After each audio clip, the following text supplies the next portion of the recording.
सलाम, नमस्ते, सत श्री अकाल। मैं हूं रजा और आप देख रहे हैं रजाग्राफी की Russia Ukraine war update report. दोस्तों, आपको बता दूं कि नॉर्थ कोरिया खुल्लम खुल्ला, मैं आपको इस रिपोर्ट में बता ही चुका हूं कि नॉर्थ कोरिया खुलकर रशिया के साथ आ गया और रशिया ने भी ऐलान एक तरह से कर ही दिया है यूक्रेन के खिलाफ नॉर्थ कोरिया हमारे साथ है।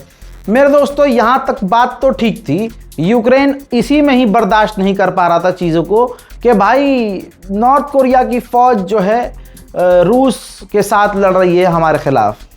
अब नहले पर दहला ये हो गया है कि रशिया को नॉर्थ कोरिया ने अपनी KN-30 top most advance ballistic मिसाइलों में से ये मिसाइल सौंप दी है। यानी रशिया वो मिसाइलें नॉर्थ कोरिया की पहुंच चुकी है। इस वजह से आगे आने वाले समय में अब इस जंग में यूक्रेन की हालत और खस्ता हो सकती है। हजरात, यूक्रेन ने यह भी कहा है कि 8,500 से ज़्यादा यानी 8,500 नॉर्थ कोरिया के फौजी रूस ने तैनात कर दिए हैं और इसी तरह से लगभग 450-500 नॉर्थ कोरिया के ड्रोन ऑपरेटर फौज तैनात कर दी है रूस ने हमारे खिलाफ।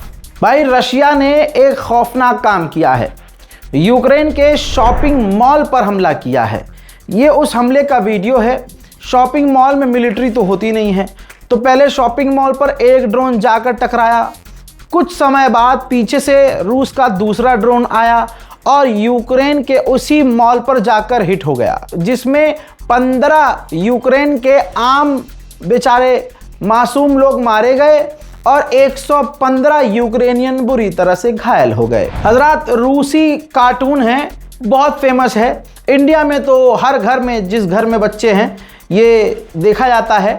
इस कार्टून का नाम है माशा एंड द बियर। मेरे दोस्तों, रशियन कार्टून है। यूक्रेन ने इसे अपने मुल्क में यह कहते हुए बैन कर दिया है कि इस कार्टून के जरिए रशिया अपना प्रोपेगेंडा फैला रहा है। यूक्रेन के राष्ट्रपति ज़ेलेंस्की ने एलन मस्क से रिक्वेस्ट किया है कि आप हमें परमिशन दे दिए ताकि हम ड्रोन का इस्तेमाल कर सकें रूस के काफ़ी अंदर तक हमला करने के लिए। आपकी स्टारलिंक डिवाइस को ड्रोन पर लगाकर, यानी ऐसा कोई डिवाइस है स्टारलिंक का जिसे हथियारों में इस्तेमाल किया जा सकता है सटीक हमला करने के लिए। हजरात, परमिशन मांगी है एलन मस्क से यूक्रेन ने, लेकिन फिलहाल तक एलन मस्क ने कोई भी जवाब नहीं दिया है। अच्छा, जो जवाब नहीं दिया है एलन मस्क ने, परमिशन जो नहीं दी है, उसकी वजह यह भी है कि ये रही रिपोर्ट डोनाल्ड ट्रंप की। डोनाल्ड ट्रंप का स्टेटमेंट आया है और कहा है कि स्टारलिंक के किसी भी डिवाइस का इस्तेमाल रूस पर हमला करने के लिए नहीं होना चाहिए, क्योंकि स्टारलिंक जाहिर सी बात है अमेरिकन है, तो रशिया इस वक्त बहुत करीब है। डोनाल्ड ट्रंप डायरेक्ट पुतिन से बात करते हैं, तो अमेरिका के राष्ट्रपति डोनाल्ड ट्रंप किसी भी हालत में नहीं चाहते हैं कि व्लादिमीर पुतिन अमेरिका से नाराज हो।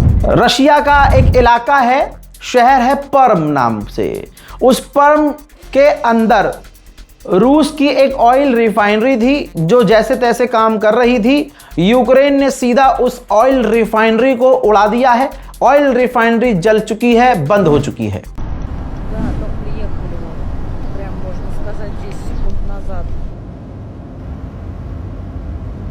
उधर पोलैंड भी जबरदस्ती उछल रहा है। पोलैंड ने कहा है कि हम लॉन्ग रेंज की मिसाइलें बॉर्डर पर तैनात करेंगे जिसकी रेंज मॉस्को तक होगी। यानी रशिया की राजधानी का नाम लेकर पोलैंड मिसाइलें तैनात करने की बातें कर रहा है। रशिया के काम भी तो ऐसे ही हैं। ये नहीं कहा जा सकता कि रशिया दूध का धुला है। रशिया का एक जासूसी जहाज फिनलैंड के 8 किलोमीटर अंदर घुस गया। फिनलैंड इसके बाद नाराज हो गया और काफी चिंता व्यक्त की है और इस कांड पर रूस का विरोध किया है। यूक्रेन रूस के ईरानियन ड्रोन को मार गिराने के लिए, आपको पता है, एडवांस फाइटर जेट का इस्तेमाल कर रहा है। अब एक नई क्लिप आई है जिसमें ईरानियन रशियन ड्रोन को दौड़ा रहा है यूक्रेन का फाइटर जेट, लेकिन हिट करने से पहले ही वो रशियन ड्रोन सीधा जमीन पर जाकर क्रैश हो गया। रिपोर्ट ये लीक हुई है कि यूक्रेन की फौज ने एक बहुत बड़ा प्लान किया था कि हम रूस की सबसे बड़ी एयरपोर्ट अथॉरिटी यानी एयरपोर्ट पर हमला करते हैं 1000 ड्रोन से, जिसके बाद रशिया का सबसे बड़ा एयरपोर्ट पूरी तरह से बंद हो जाएगा। मामला यह सामने आया है कि यूक्रेन के राष्ट्रपति ज़ेलेंस्की ने इस हमले को अप्रूवल नहीं दिया। कहा जा रहा है एक्सपर्ट के मुताबिक कि कहीं ना कहीं ज़ेलेंस्की घबराए हुए हैं कि अगर हमने ये काम कर दिया, ये हमला कर दिया, तो रशिया हम पर इतने बड़े हमले करेगा जो हम झेल नहीं पाएंगे, क्योंकि इस वक्त तो हमारे पास इंटरसेप्टर्स की भी कमी है। रूस जिन ड्रोन का इस्तेमाल कर रहा है उन ड्रोन के अंदर कैमरा भी लगा होता है और वो डायरेक्ट लाइव स्ट्रीम करते हैं अपने ऑपरेटर को। ऐसे ड्रोन को इस्तेमाल करते हुए हमले के लिए उन तस्वीरों को निकालकर सोशल मीडिया पर वायरल भी रशिया कर रहा है। एक यूक्रेन के अंदर जगह है, वहां पर एक मिनी बस जा रही थी, रशिया का ड्रोन जाता है और उस मिनी बस से टकरा जाता है।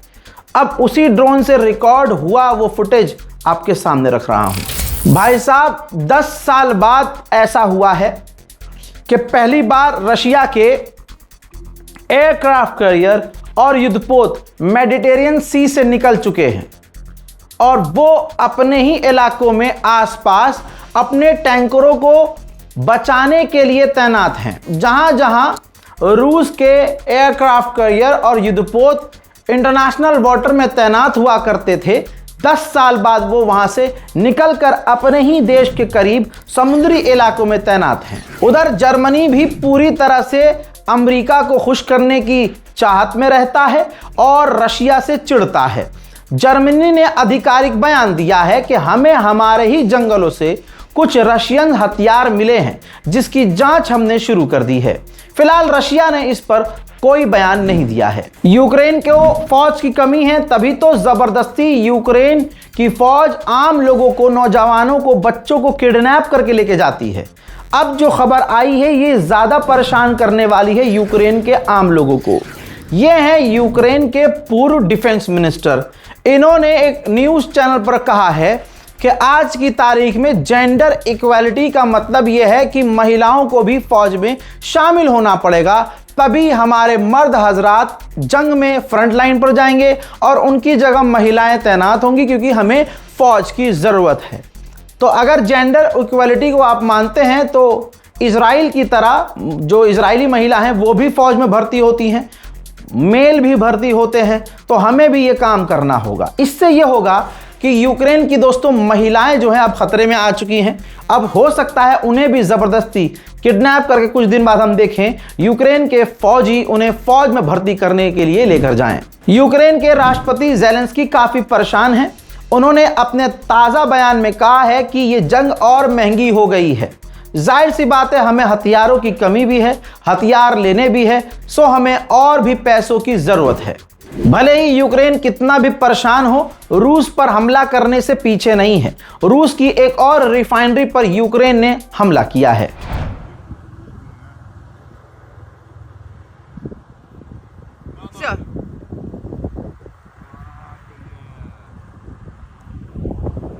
जिसकी जवाबी कार्रवाई में इस हमले के बाद रशिया ने यूक्रेन की राजधानी कीव पर भी हमला कर दिया है।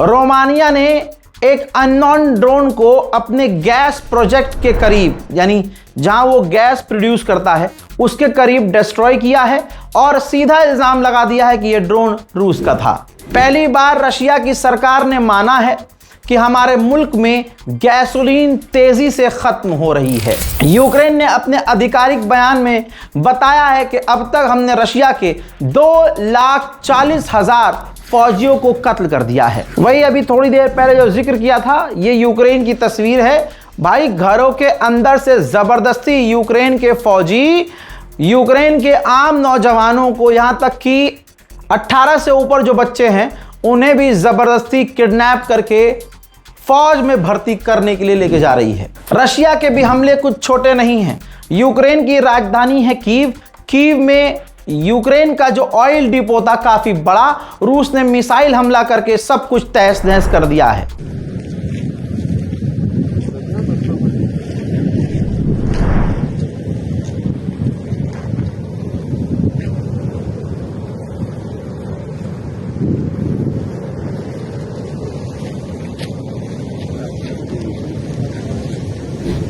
यूक्रेन के अंदर जो यूक्रेन की सरकार है अपनी ही जनता पर जुल्म और सितम सबसे बड़ा तो यही कर रही है।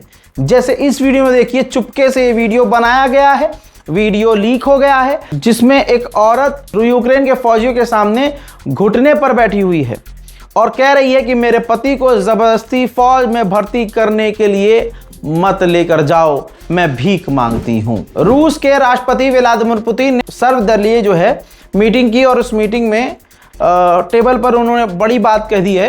उन्होंने कह दिया है कि जबकि ये 4 साल हो चुका है, 4 से 5 साल हो चुका है इस जंग को, और पुतिन की ये बात मानना ना मानना आपके हाथ में है। पुतिन ने कहा है कि यूक्रेन के आतंकी हमले उसने खूब किए हैं, लेकिन हमारा नुकसान कोई बड़ा नहीं हुआ है। यूके भी पूरी तरह से रशिया के खिलाफ है और यूके के ये प्रधानमंत्री हैं जिन्होंने साफ तौर से बयान दिया है मीडिया में कि हम हर तरह से यूक्रेन को सपोर्ट करते हैं, करते रहेंगे। जाहिर सी बात है, ये व्लादिमीर पुतिन ने, रशिया ने जबरदस्ती यूक्रेन पे जंग थोपी है, जिस पर हम पूरी तरह से यूक्रेन के साथ हैं। इसके बाद भाई साहब, रशिया कहां चुप रहता है। रशिया के विदेश मंत्री जो सर्गेई लावरोव हैं, उन्होंने इंटरनेशनल मीडिया को इंटरव्यू देते हुए यूक्रेन के खिलाफ बोला कि देखिए, हमारे पास अधिकार है, जब वो डायरेक्टली यूक्रेन के साथ मिला हुआ इस जंग में ब्रिटेन, तो हम इसके परिणाम भुगतने के लिए कह सकते हैं और हमें मानना होगा, अधिकार है हमारा कि ब्रिटेन सीधे तौर से हमारे खिलाफ जंग में उतरा हुआ है। हज़रात मोहतरम, यूक्रेन रशिया वॉर अपडेट में फिलहाल के लिए इतना ही। इस रिपोर्ट को शेयर कीजिए, चैनल को हमारे सब्सक्राइब कीजिए, दुआओं में याद रखिए। जय हिंद।